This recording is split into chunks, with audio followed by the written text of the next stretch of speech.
For Go 95.3, I'm Chaz Kangas, and I have a very special guest at this time. She is a two-time Emmy winner. She is performing at Rick Bronson's House of Comedy at the Mall of America coming up at March 9th. For Purim, she is one of New Jersey's finest exports, the great Judy Gold. Judy, how you doing today? I'm great. Thank God you said export, because, I don't live there. I got out as soon as I could. Yeah, which is why you're one of the top levels of the exports they have, so... Yes, exactly. Look, I will defend New Jersey, to anyone who criticizes it, but I feel like it's like only New Jersey people can criticize New Jersey. You know what I mean? Mm-hmm. Oh, absolutely. Yeah, it's a sort of the internal sort of thing, and they know. People have they don't know. There are great parts of New Jersey, but you can. It's like you can beat up your sibling, but no one else can. Absolutely. New Jersey, the sibling state. So the sibling state. Yeah. Yes. Yeah. Cool. So you're coming to town for a special show. Purim is hooked up by our good mutual friend, the great Rabbi Jeremy Fine. And so for our listeners who may not be familiar, how would you best describe Purim? So Purim, I would best describe Purim for non-Jews as it's the Jewish Halloween.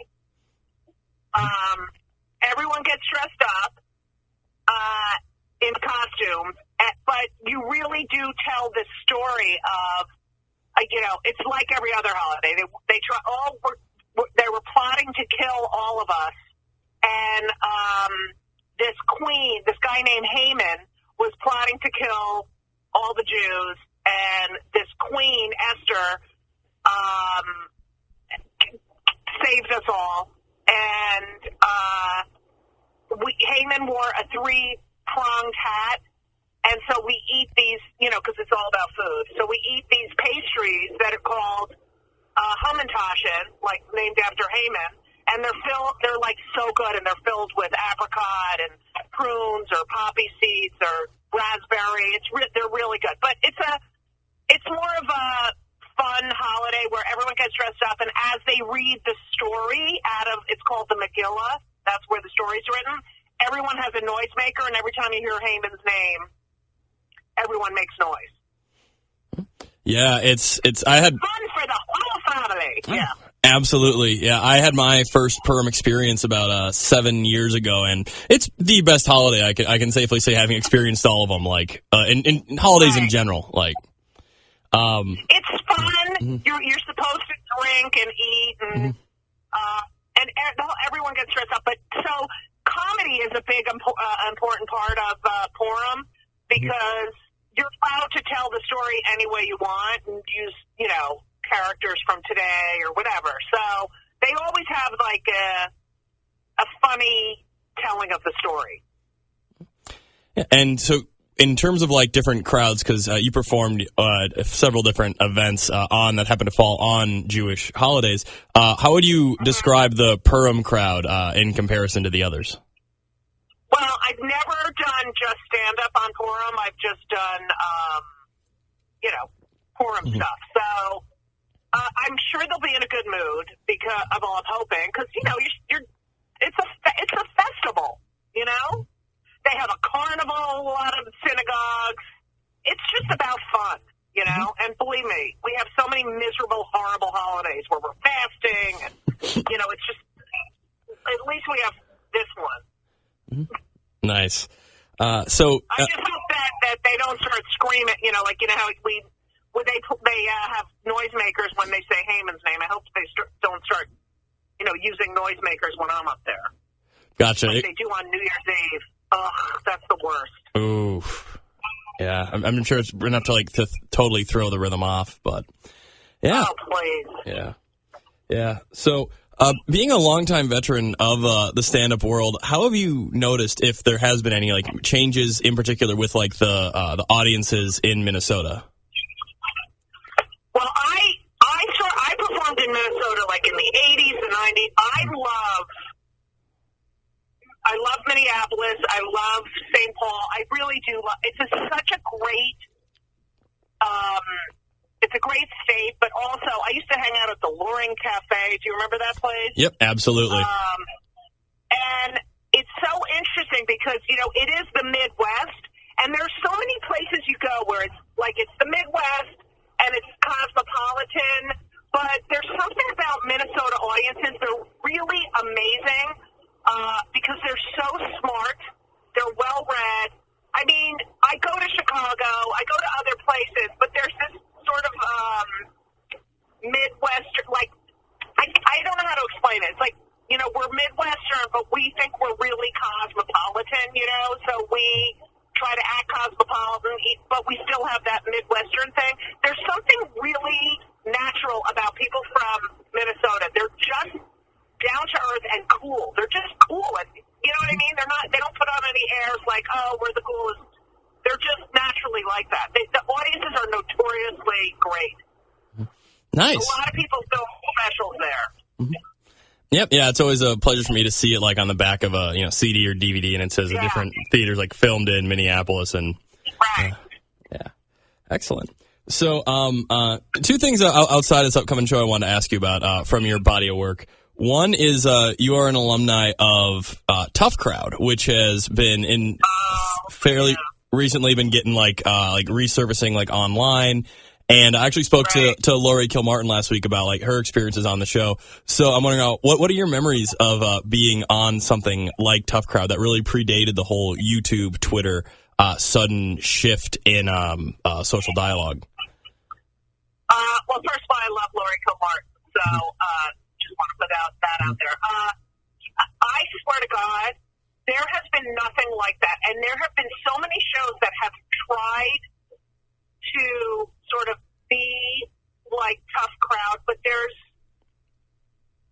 first of all, that's what we do. That's what comics do. We're out at a club, especially the Comedy Cellar. It started from the Comedy Cellar table. It's that's our home.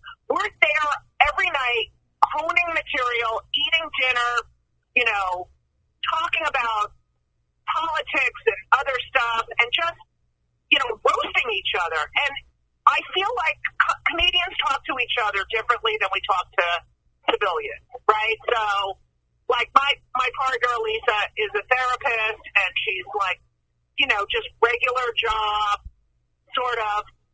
And she, sometimes is wait, did you really say that? And it's yeah, because comedians can say whatever the hell they want. We are such truth tellers, and some people you can't handle the truth. But you know what I mean? Mm-hmm. So I really felt we are all social commentators. Great comics are social commentators, and we're also sort of anthropologists. We're constantly noticing and talking about people and how they communicate, how they sort of travel through the world and exist pretty much. And to see a bunch of comics, just being able to feel like themselves. And it was sort of voyeuristic for the viewers. Oh, wow, this is great. Because we all have you can't be a great comic unless you have a point of view. And we all have such distinctive points of view, and we're fearless. And it's you go on a sort of a, I don't know, The View or The Talk or even MSNBC as a pundit or something, or to lighten the mood. And there's this sort of you can't go there. There are certain places you just can't go, right? Right. But that show, it was so organic and honest. I mean, I miss Geraldo. I miss fighting with these guys. I miss Patrice. I remember Kevin Hart, and it was just, we're busting each other's balls, but we're being brutally honest, and then we're hugging at the end, which is what we do, which is the way the world should be now. But instead, we have this divisive, just, no sense of humor. No sense of humor, those people. Mm-hmm. Yeah, just the polarization just seems so completely different, and go in the exact opposite direction as opposed to that complete sharing and that openness. Also, the I just wrote a book about freedom of speech that's coming out in July called Yes, I Can Say That. And, the amount of speech policing that's done to comedians versus these politicians whose words are destructive and directly affect people's lives. You know, you're making laws that have an effect on me, where I live, what I do, taking rights away from people I love, and hate speech and, stuff that incites violence. We are just trying to make you laugh and look at something from a different point of view. And the fact that, comedians are being canceled and held to a higher standard than people who are supposedly, our representatives and are fighting for our, democracy and our rights. It's just, I cannot tell you, it's like the whole world is upside down because the president cannot take a joke. Yeah, it's such a baffling time right now, and just you Right? almost become desensitized to it. Then something hits you where it's like somehow lowering that bar and jumping over that edge, and just gets so much worse. It's just right. Just think about no Emmys host, no Oscar host. There hasn't been a comedian at the White House Correspondents' Dinner. The fact that you have to have some self-awareness in order to be a fan of comedy. You have to be someone who is, aware of yourself and other people and doesn't take yourself so seriously. And laughter is so disarming. And the problem is that people have their arms up and they're just, it's like, just let it go and just calm down. It's ridiculous. Yeah, it's like people become so indoctrinated that there's so Right. much to them is like completely off limits, and is completely, not so much looking to laugh, but just looking for something to enforce their already rigid point of view. Right. And they're mean. You can't, humor doesn't come, it does come from anger, but not that. You've got to have vulnerability, and they're so afraid to be vulnerable as if it's a weakness. But it's like, look, I get up there and scream about crap that gets on my nerves so much, and I do it in a vulnerable way. The fact that I even let these things annoy me is a sign of vulnerability. And the fact that it's like I have never been. You can ask any comic. It's like we made fun of every president, like Reagan, Carter, Bush. Clinton was like a gold mine, Bush Jr. And no one cared what side you were on. It was. Oh fuck! Sorry. It was a different. That's the way it is. That's what we comment on. So it's to be doing your show and have someone like yelling. Don't diss Trump or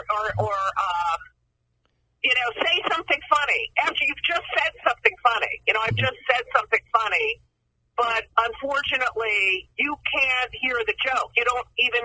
No one takes the time to understand the intent or nuance or the context, Mm-hmm. It's like people are offended over words, or even by proxy, people are offended because they're like, "Oh, I should be upset about that." Shut up! Calm down. Do you find Ridiculous. under the particular current administration, there's been a noticeable uptick in don't talk about that sort of heckling, or do you think it's something that's just has been like on the rise for a few years, even predating the 2016 election? I think some of the political correctness was starting to seep in, but you could make fun of it. It was like everyone knew it was ridiculous, But it's taken this new. It's really has a life of its own now.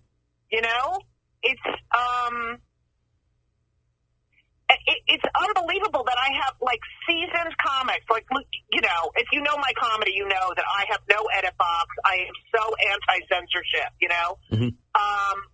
But I've had like some of the most subversive comics and really edgy, risk-taking comics say to me, do you think if I say this on my special, I'm going to get in trouble? And, like, no one ever thought like that. We never thought like that. You know, comics can only do their work in a comedy club, right? So it's the only art form where you can't sit in your room and, you know, tell jokes and know whether or not they're funny. You just don't. You can't. So, you know, people sit in the audience during our process of creating bits or going up. Like, we don't know where the line is until we go over the line. You know what I mean? Mm-hmm. That's part of the process. I mean, you know, as a comedy fan, it's like you see someone working on a new bit, and then you go see them, you know, 3 months later, and you're like, wow, you know, but there would be no wow if we didn't, you know, over and over go cross the line until we knew exactly where the joke is or the bit is. And it's as if we don't have the freedom to do that anymore. People are getting, you know, kicked off stages in colleges. I'm in shock, honestly. I'm in shock, and it makes me really sad, especially after doing all this research for this book and see how hard we all worked, you know, and what, you know, Pryor and Lenny Bruce and the Smothers Brothers and Joan Rivers, like all these people who, and Carlin, like who went like to the nth degree out there so that we could have freedom of speech and talk about issues that are important. And like you can change someone's mind with a joke. Mm-hmm. Like if you get on stage and you say you're a racist and you see a comic of color on stage and you're like, oh my God, I love that guy, and we have so much in common and he makes me laugh. You know, you do change people's minds. I mean, that's a basic example, but, you know, as a gay parent, I remember going on stage and talking about being a lesbian mom and having, you know, after, you know, a minute or two of talking about my kids, people stop even, you know, thinking that my family was any different than theirs because it was all the same crap. You know what I mean? Mm-hmm. Yeah. We're all laughing about how our families are the same. We have the same issues and problems and, you know, parenting. But, you know, comedy has been a salve and a healer since the beginning of time. Yep, absolutely.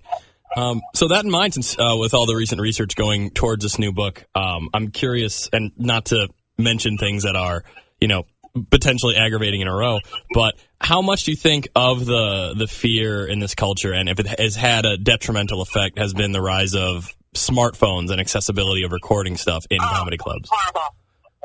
You know, I have one of my chapters is called F.U. Mark Zuckerberg, right? Mm-hmm. And, you know, the fact that, so I'm so glad you bring this up, because finally clubs are making people put their phones in a zip, you know, a sealed bag. Because there's so many levels of this. There's the level of people taking, you know, videotaping stuff and putting it online while a comic's still working on a bit, right? Which is awful. It's like, you know, if someone's in the middle of a painting, or you're like, oh, look at this painting this person's working on, you know. There's that portion of it. Then there's the portion of, I went to see so-and-so, and they did a joke about so-and-so, and it wasn't funny. And it's like, no, it's a sense of humor, because it's subjective. You know, you have a sense of smell and a sense of taste. Like, do you like salty food? Do you hate salty food? You know, it's a sense of humor. Everyone likes different sorts of, you know, laughs at different things. So for you to say, I don't like this joke, and this person's, you know, racist, homophobic, you know, misogynist, whatever, because that's your opinion, that has such a compounded effect on the comic, you know, because someone will be like, oh, I heard, you know, it just multiplies and multiplies, you know. And then, you know, this idea that everyone's, you know, a critic, and then people repeating the jokes or writing them out, right? Mm-hmm. And just screwing, it's just, everyone doesn't deserve a soapbox, you know? Right. And your opinion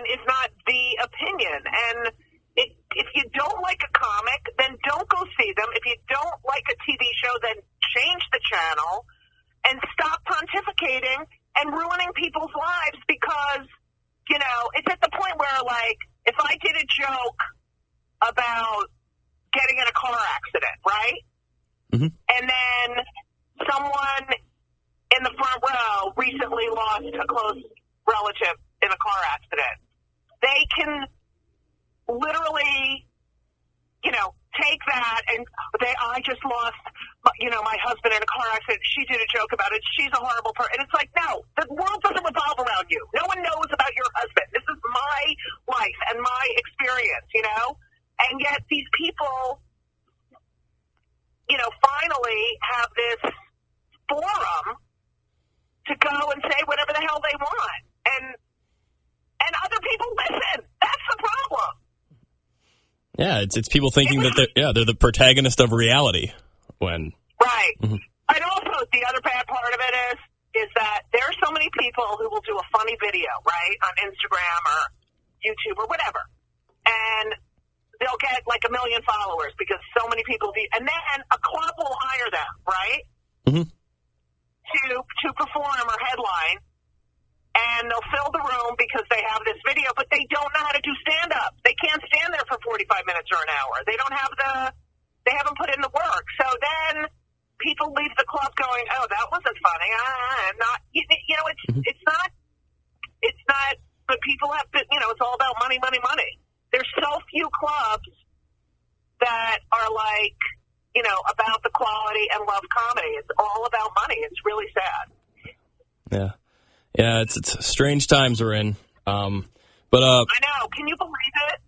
Yeah, it's real. It's odd. 2020 just keeps tossing us these curveballs, and I remember the first. I know. I know, and it's like you think it's done, and you're like, wait, what? It's like every day is like a wait, what?